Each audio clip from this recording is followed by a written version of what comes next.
Domine, si vis potes me mundare, et eum dicens volo mundare. Seigneur, si vous le voulez, vous pouvez me purifier. Et Jésus, étendant la main, le toucha et dit, je le veux, sois purifié. Au nom du Père et du Fils et du Saint-Esprit, ainsi soit-il. Notre Seigneur donc descend de la montagne où il a prêché à ses apôtres et puis à d'autres disciples qui l'ont suivi jusque là-haut. Et en descendant, il trouve les foules. Alors, sur le plan symbolique, c'est seulement les âmes ferventes ou autres qui s'élèvent un peu plus et qui suivent notre Seigneur dans les hauteurs. Le gros des gens s'en tiennent souvent au minimum qui est demandé et donc ne montent pas jusqu'à la montagne.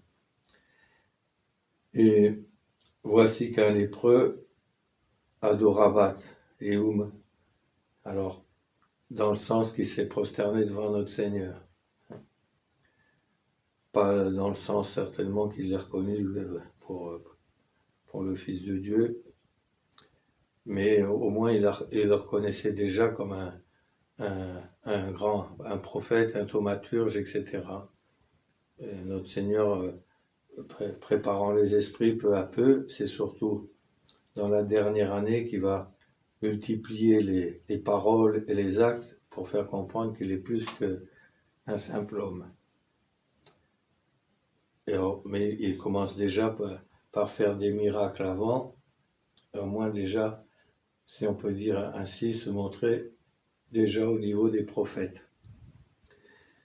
Et cet homme est couvert de la lèpre. Alors la lèpre est un symbole du péché. Et bon, c'est une dégénérescence de la peau. La peau se désagrège peu à peu, il y a des morceaux de peau qui tombent, etc. Des fois, après, c'est des membres entiers qui sont pris.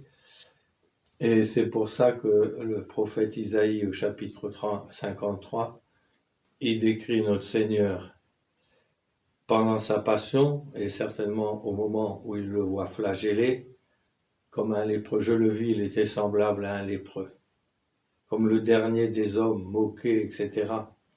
Et pourquoi la comparaison ?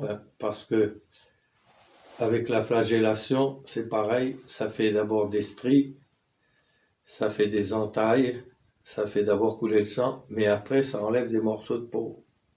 Et donc ça tombe, donc ça fait l'image avec le lépreux. Et notre Seigneur, en quelque sorte, s'est fait lépreux pour guérir tous les lépreux de la lèpre du péché. Et c'est pourquoi les termes sont choisis quand même. Seigneur, si vous le voulez, vous pouvez me purifier. Et c'est surtout le péché nous salit, etc. Et donc, notre Seigneur, il nous purifie par l'absolution et par la transformation intérieure. Et pour que l'absolution soit fructueuse, il faut évidemment qu'il y ait les actes intérieurs qui y correspondent. Si c'est simplement purement extérieur, ou si c'est avec l'intention de « bon, je me confesse aujourd'hui, puis je recommencerai la semaine prochaine, ou je me remettrai dans des occasions de péché qui… » alors on n'a pas vraiment la ferme propos de prendre tous les moyens de l'éviter. Bon, ceci dit, on est ici-bas, il y a des situations où c'est très difficile de ne pas être entraîné au mal, etc. Donc c'est pour ça aussi qu'il faut choisir soigneusement le travail qu'on fait et autres, mais c'est pas toujours si simple que ça. Et donc notre Seigneur nous purifie en nous pardonnant. Mais il reste encore le devoir après de réparer. Au purgatoire, il n'y a que des âmes qui sont sauvées, et pourtant elles passent par des douleurs et des souffrances telles que ça montre qu'elles n'avaient pas suffisamment réparé ici-bas. Donc, vous voyez, être absous, c'est une chose, avoir réparé, c'en est une autre. Et c'est bien pour ça que les saints qui en étaient bien conscients, eh ben, faisaient des pénitences et autres, surtout ceux qui avaient mal commencé, si on peut dire, qui s'étaient convertis plus tard, eh bien, ils faisaient des pénitences proportionnées. Ceci dit, il n'y a rien qui purifie plus qu'un amour ardent de notre Seigneur. Parce que c'est le feu de la charité qui nous brûle et qui nous purifie. Donc, notre Seigneur répond, je le veux, sois purifié. Saint Jérôme nous fait remarquer quelle humilité dans cette réponse. Si le malade, le pécheur, le lépreux avait dit, si vous le voulez, vous pouvez me purifier, notre Seigneur dit, je le veux, sois purifié. Et il lui dit, allez vous montrer au prêtre. Et, alors, il y a aussi un symbole, pas pour ici, mais pour les 10 lépreux qui sont guéris par notre Seigneur, un autre passage de l'Évangile. Et là, notre Seigneur ne les guérit pas sur le moment. Il leur dit, allez voir les prêtres et montrez-vous tel que vous serez. Et c'est en y allant qu'ils sont purifiés. Et il y avait une loi qui prévoyait à la fois qu'ils offrent quelque chose aux prêtres en action de grâce que Dieu les avait délivrés, mais c'était aussi une façon pour que les prêtres constatent qu'ils étaient vraiment bien guéris, parce qu'ils devaient vivre en marge des cités. Ils avaient des grelots, etc., pour éviter la contagion, et ils ne pouvaient pas rentrer dans les villes, etc. Et donc, avant d'y être réadmis, il fallait qu'ils soient constatés guéris. D'où c'est aussi, il y a le symbole de l'excommunication et autres, qui est une peine médicinale, qui n'est pas faite pour exclure définitivement, mais pour exclure temporairement, pour que l'âme revienne sur elle-même et puisse se reprendre et retrouver la vie commune avec la communauté chrétienne. Mais il y a aussi le symbole que, en allant vers les prêtres, ils sont purifiés. Et ça, comme c'est le symbole du péché, ça nous montre aussi que pour pouvoir être purifié, pardonner des péchés, il faut un acte de contrition parfaite et avoir l'intention, dans la mesure où on peut trouver des prêtres légitimes avec juridiction et autres pour pouvoir se confesser, avoir l'intention de se confesser dès qu'on pourra. C'est ainsi qu'un soldat qui est blessé à mort et puis qui demande pardon et puis mon Dieu, dès que je pourrai trouver l'aumônier, j'irai me confesser. Eh bien, Dieu tient compte qu'il veut respecter la loi et autres, parce qu'évidemment, le prêtre n'est qu'un intermédiaire. Et c'est Dieu qui opère l'efficacité des sacrements. Par contre, il veut qu'en temps ordinaire, qu'on passe par le prêtre, par les sacrements et autres, mais c'est consolant dans notre situation apocalyptique actuelle de penser que déjà le désir de faire selon la volonté de Dieu et de demander pardon, on peut l'obtenir directement. Et vous voyez, celui-là, il l'a obtenu avant. Mais comme il y a des prêtres à ce moment-là et autres, il leur demande d'aller se montrer de façon à ce qu'ils puissent d'abord être constatés guéris et qu'ils puissent retrouver la communauté est rentrée dans les villes et autres. Il y a une autre raison que nous donne saint Jérôme. Il dit qu'on reprochait à notre Seigneur de de pas respecter parfois la lettre de la loi, parce il s'est soumis entièrement à la loi, il est même le seul à avoir pu le faire d'une façon parfaite, mais quelquefois l'interprétation littéraliste des rabbins faisait et ça donnait l'impression qu'ils s'en écartaient. Donc, comme il y a une loi là, eh ben, il les envoie aux prêtres pour déférer à la loi commune. Et troisième chose, dit-il,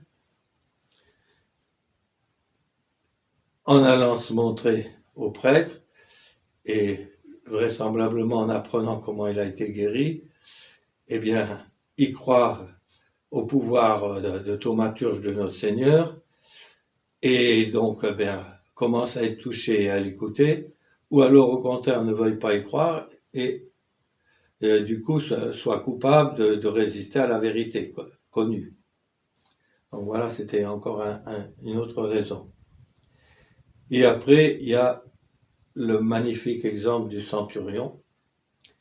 Alors, un détail encore, c'est que plusieurs fois, on voit, surtout ne le dites à personne, et puis hop, à peine ils sont sortis, et ils le disent partout. Celui-là, il est plus docile et autre, parce qu'on ne dit pas qu'il a été le dire partout. Vous voyez, c'est encore un petit détail. Après, il y a le centurion. Donc notre Seigneur a déjà la réputation de guérir, sinon on ne viendrait pas le trouver comme ça. Et le centurion, ben, il est pas juif. Et donc il est considéré comme quelqu'un des nations, comme un non-juif, et donc comme quelqu'un de secondaire, etc. Et pourtant, celui-ci, on en voit plusieurs de centurions qui sont pieux, et on l'enverra encore après dans les Actes des Apôtres avec Saint Pierre. Et il lui demande, mon serviteur, alors puermeus, ça peut être à la fois son fils, mais normalement il aurait plutôt dit filius meus. Donc puer, c'est plutôt mon serviteur. Donc vous voyez, on voit il s'inquiète même de ses serviteurs et autres. Il n'agit pas comme quelqu'un, c'est un esclave, donc ça vaut rien, etc. Ou c'est un serviteur, donc bon. Il est malade et il est paralysé à la maison et il souffre. Alors notre Seigneur lui dit, bon, ben, je vais venir et je le soignerai. Oh Seigneur, je ne suis pas digne que vous entriez sur mon toit. C'est de ça, cette formule-là dont on se servait pour avant d'aller communier. Domine non sum dignus ut intra subtectum meum, sed tantum dic verbo et sanabictur anima mea. Je ne suis pas digne que vous entriez sur mon toit, mais dites seulement un seul mot et mon âme sera purifiée. Donc je pourrai communier. Alors évidemment, on ne pouvait pas communier en état de péché mortel, hein, ça, il fallait se confesser avant. Mais malheureusement, on avait toujours du péché véniel ou autre sur à moins d'avoir pu se confesser juste avant. Et donc, d'où cette formule d'humilité qui est reprise au centurion. Et le centurion lui dit, c'est pas la peine que vous vous déplaciez. Moi, j'ai des soldats en commandement. Je leur dis, fais ceci, va ici, et il y va, etc. Et donc, c'est pas la peine que vous vous déplaciez. Autrement dit, vous pouvez le guérir à distance. Or, on voit pas ça chez les autres. Presque tout le monde l'appelle pour qu'ils viennent chez eux, etc. Et d'ailleurs, notre Seigneur, plus d'une fois, leur reproche de ne pas avoir assez de foi. Et là, on nous dit que notre Seigneur s'étonna. Alors, normalement, on s'étonne de ce qui nous surprend, ce à quoi on ne s'attend pas.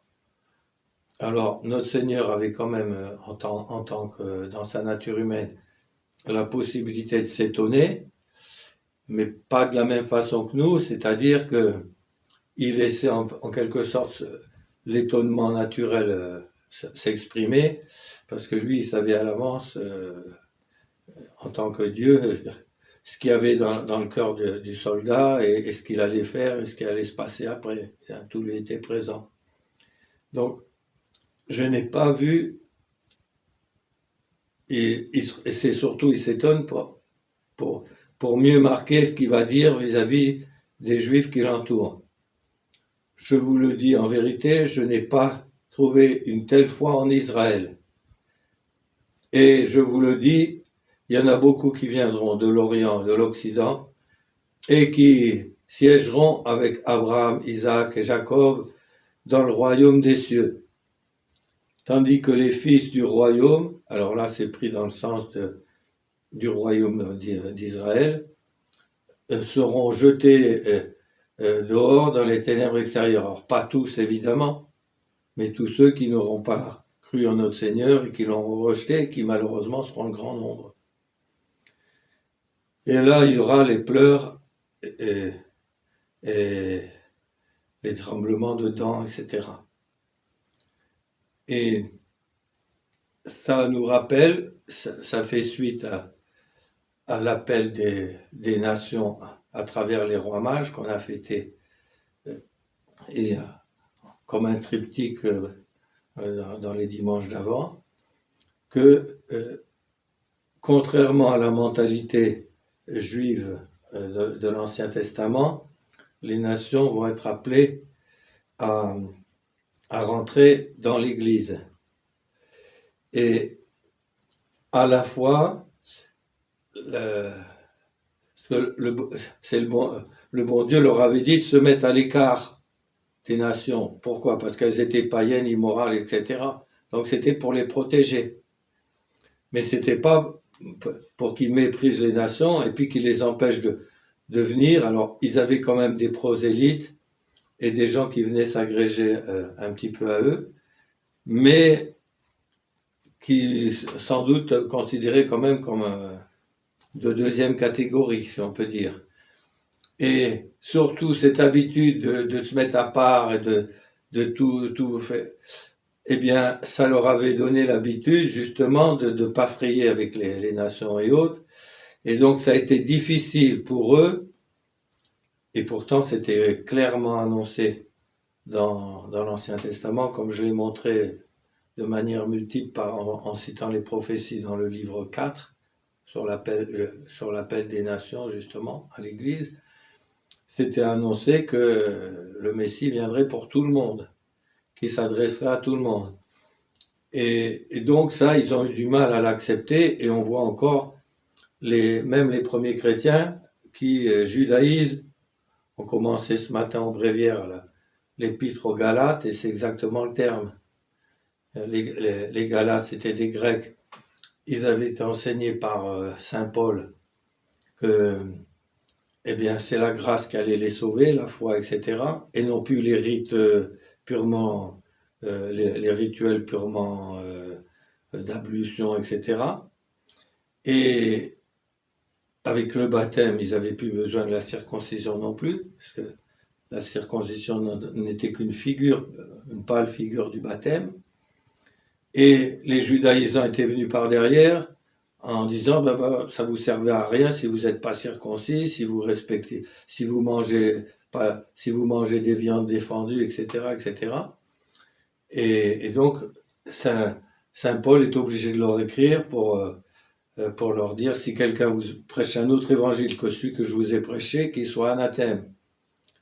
Et là c'est pareil, c'est que les Juifs n'arrivaient pas à se sortir des anciennes prescriptions qui n'étaient que des préparations. Et donc notre Seigneur les a élevé la chose, et malheureusement il n'y a qu'un petit reste qui est resté fidèle, et qui a pu passer le flambeau aux nations. Et donc, notre Seigneur dit au centurion, va, et comme tu as cru, qu'il te soit fait.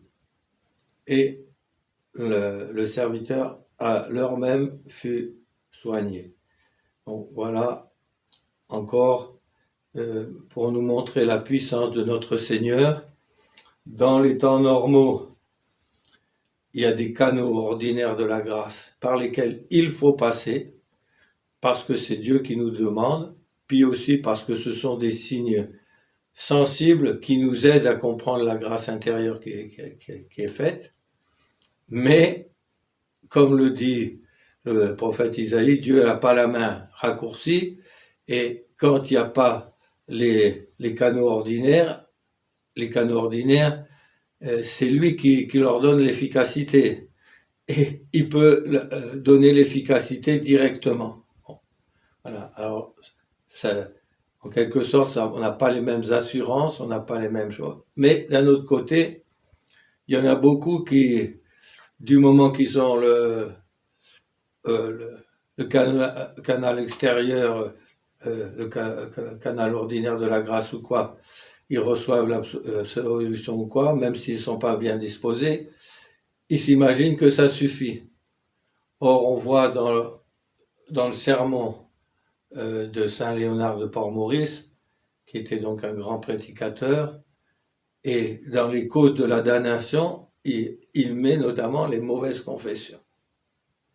Et l'illusion qu'elle donne qu'on est pardonné, puis que c'est facile, après tout, on pêche, puis on se relève comme on veut. Et donc ça, c'est une illusion mauvaise. Et ça risque de faire tomber dans le formalisme. Voilà. Or, notre Seigneur, il n'aime pas la façade. Lui, il voit au fond des cœurs. Voilà. Donc, demandons à Notre-Dame d'être confiant comme c'est lépreux et d'imiter la foi de ce centurion, et tout en disant « Seigneur, je ne suis pas digne que vous entriez sous mon toit, mais dites seulement une parole et mon âme sera guérie », afin que nous aussi on puisse donc obtenir le pardon de notre Seigneur, être purifié, et évidemment en prenant les dispositions pour ne pas retomber dans les mauvaises habitudes et dans les mauvaises fautes qu'on pouvait faire. Que Dieu donc nous accorde cette grâce. Sivi potes me mundare, volo mundare. Au nom du Père et du Fils et du Saint-Esprit, ainsi soit-il.